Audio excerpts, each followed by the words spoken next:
Welcome back. آج ہم نے آیت نمبر 145 سے پڑھنا سٹارٹ کرنا ہے۔ اگر آپ نے پچھلی آیت نہیں پڑھی تو پچھلی ویڈیو دیکھ لیں اور پچھلی آیت پڑھ لیں۔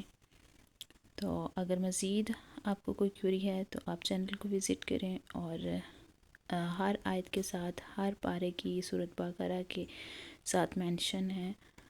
تو پڑھنے سے پہلے درود پاک پڑھ لیتے ہیں۔ اعوذ باللہ من الشیطان الرجیم، بسم اللہ الرحمن الرحیم، اللہم صلی علی محمد وعلی آل محمد كما صلیت علی ابراہیم وعلی آل ابراہیم انک حمید مجید، اللهم بارك على محمد وعلى آل محمد كما باركت على إبراهيم وعلى آل إبراهيم إنك حميد مجيد۔ وَلَئِن اور ضرور اگر اتیتا تم آؤ، الذین پاس ان لوگوں کے جو جنہیں اوتو دی گئی الکتاب کتاب، بکل آیت ہر نشانی کے ساتھ، ما تبعو وہ پیروی نہیں کریں گے، قبلتک تمہارے قبلے کی، وما اور نہ انت تم بتابعین پیروی کرنے والے ہو، قبلتہم ان کے قبلے کی، وما اور نہیں بعضہم ان کے بعض، بتابعین پیروی کرنے والے، قبلتا قبلہ، بعض بعض کے، ولئن اور ضرور اگر اتبعت تو نے پیروی کی اے سننے والے، اہواءہم ان کی خواہشات کی، من سے، بعد بعد، ما جو، جاءک آیا تیرے پاس، مینا سے،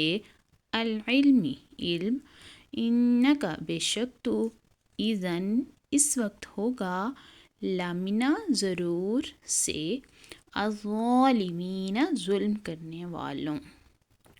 وَلَئِنْ أَتَيْتَ الَّذِينَ أُوتُوا الْكِتَابَ بِكُلِّ آيَةٍ مَا تَبِعُوا قِبْلَتَكَ وَمَا أَنْتَ بِتَابِعٍ قِبْلَتَهُمْ وَمَا بَعْضُهُمْ بِتَابِعٍ قِبْلَةَ بَعْضٍ وَلَئِنِ اتَّبَعْتَ أَهْوَاءَهُمْ مِنْ بَعْدِ مَا جَاءَكَ مِنَ الْعِلْمِ إِنَّكَ إِذًا لَمِنَ الظَّالِمِينَ۔ ترجمہ، اور اگر تم ان کتابیوں کے پاس ہر نشانی لے آؤ تو بھی وہ تمہارے قبلے کی پیروی نہ کریں گے اور نہ تم ان کے قبلے کی پیروی کرو، اور وہ آپس میں بھی ایک دوسرے کے قبلے کے تابع نہیں ہیں۔ اور اے سننے والے، اگر تیرے پاس علم آ جانے کے بعد تو ان کی خواہشوں پر چلا تو اس وقت تو ضرور زیادتی کرنے والا ہوگا۔ یہاں پہ اس آیت مبارکہ میں قبلے کی تبدیلی ماننے سے متعلق اہل کتاب کے ایک خاص گروہ کا حال بیان کیا جا رہا ہے، اور اہل کتاب کا اپنے قبلے میں باہمی اختلاف جو ہے وہ بھی بتایا جا رہا ہے۔ ارشاد فرمایا کہ اے حبیب صلی اللہ علیہ وآلہ وسلم، جن اہل کتاب کے دلوں میں عناد اور سرکشی ہے، آپ ان کے پاس قبلے کی تبدیلی کے معاملے میں اپنی سچائی پر دلالت کرنے والی ہر نشانی لے آئیں تو بھی وہ آپ کے قبلے کی پیروی نہیں کریں گے، کیونکہ ان کا آپ کی پیروی نہ کرنا کسی شبہے کی وجہ سے نہیں جسے دلیل بنا کے زائل کیا جا سکے، بلکہ وہ آپ سے عناد رکھتے ہیں اور حسد کرنے کی وجہ سے ایسا کر رہے ہیں، حالانکہ وہ اپنی کتابوں میں موجود آپ کی یہ شان جانتے ہیں کہ قبلے کی تبدیلی کے معاملے میں آپ حق پر ہیں۔ اس سے معلوم ہوا کہ حسد بڑی خبیث شے ہے کہ اس کے ہوتے ہوئے آدمی حق سے اندھا ہو جاتا ہے، اور جس کے سینے میں حضور پر نور صلی اللہ علیہ وآلہ وسلم کا کینہ ہے وہ اس کے ہوتے ہوئے تو کبھی مر کر بھی ہدایت نہیں پا سکتا۔ ایسے شخص کو قرآن اور حدیث، معجزات اور عقل و نقلی دلائل کچھ بھی مفید نہیں ہو سکتے، کیونکہ دل کا دروازہ کھلتا ہی تب ہے جب حضور اکرم صلی اللہ علیہ وسلم کے بارے میں دل صاف ہو، اور جس کا دل ہی اس چیز سے صاف نہ ہو تو اسے ہدایت کس طرح مل سکتی ہے۔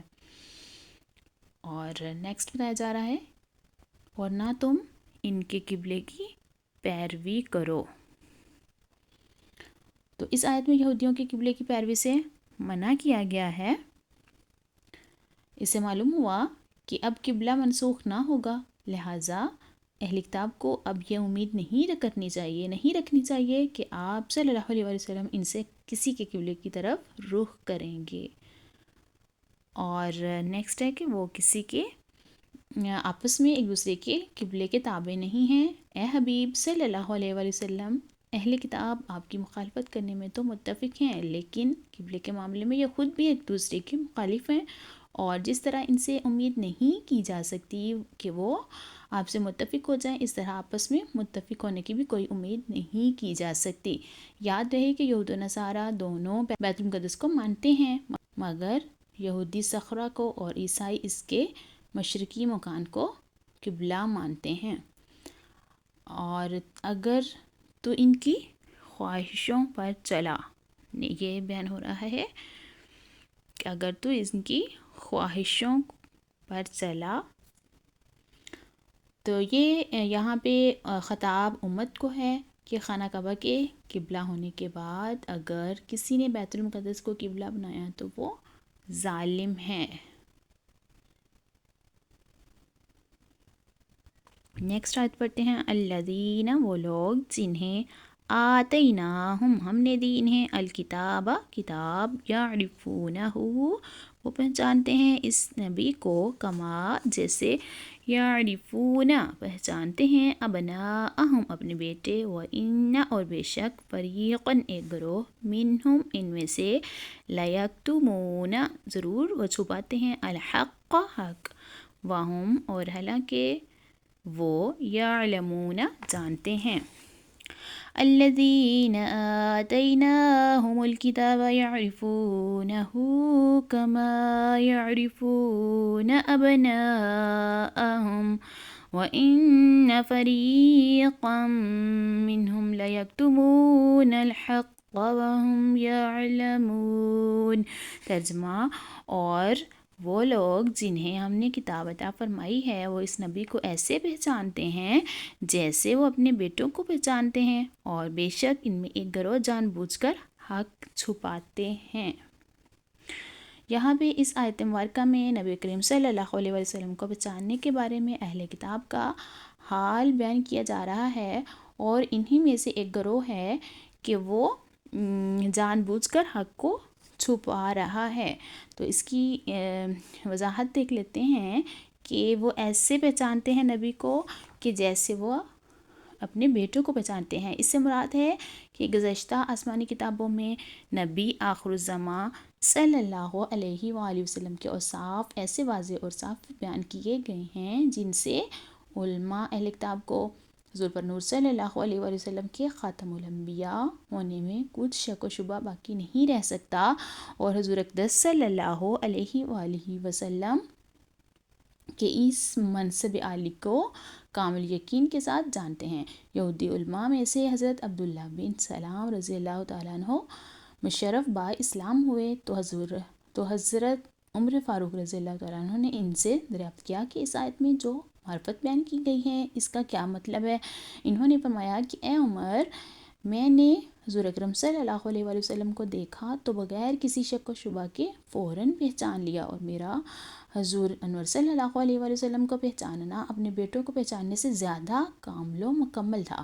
حضرت عمر فاروق نے پوچھا وہ کیسے؟ انہوں نے کہا سید المرسلین صلی اللہ علیہ وآلہ وسلم کے اوصاف تو ہماری کتاب توریت میں اللہ تعالیٰ نے بیان فرمائے ہیں، جبکہ بیٹے کو بیٹا سمجھنا تو صرف عورتوں کے کہنے سے ہے، یعنی حضور پر نور صلی اللہ علیہ وآلہ وسلم کی پہچان تو وہ اللہ نے کرائی ہے جیسا، لہٰذا وہ تو قطعی اور یقینی ہے، جبکہ اولاد کی پہچان تو عورتوں کے کہنے سے ہوتی ہے. حضور عمر فاروق رضی اللہ تعالیٰ عنہ نے یہ سن کر ان کا سر چوم لیا. یہ بھی معلوم ہوا کہ حضور اکرم صلی اللہ علیہ وسلم کی صرف پہچان ایمان نہیں بلکہ حضور پر نور صلی اللہ علیہ وسلم کو ماننا ایمان ہے. جیسے یہودی پہچانتے تھے لیکن مانتے نہ تھے، اس لیے کافر ہی رہے. اور نیکسٹ یہاں پہ بیان کیا جا رہا ہے کہ ان میں سے ایک گروہ جو ہے وہ جان بوجھ کر حق چھپاتا ہے۔ اہل کتاب علماء کا ایک گروہ توریت انجیل میں مذکور حضور نور صلی اللہ علیہ وسلم کی نعت و صفت کو اپنے بغض اور حسد کی وجہ سے جان بوجھ کر چھپاتا تھا۔ یہاں انہی کا بیان ہے۔ اس سے معلوم ہوا کہ حق کو چھپانا معصیت اور گناہ ہے، اور حضور اقدس صلی اللہ علیہ وسلم کی عظمت اور شان کو چھپانا یہودیوں کا طریقہ ہے۔ تو اللہ پاک سے دعا ہے کہ اللہ پاک ہم نے جو کچھ پڑھا ہے اس پر عمل کرنے اور زیادہ سے زیادہ نیکیاں کرنے کی توفیق عطا فرمائے، آمین۔ تو چینل کو سبسکرائب، لائک اینڈ شیئر ضرور کر لیں۔ جزاک اللہ خیر۔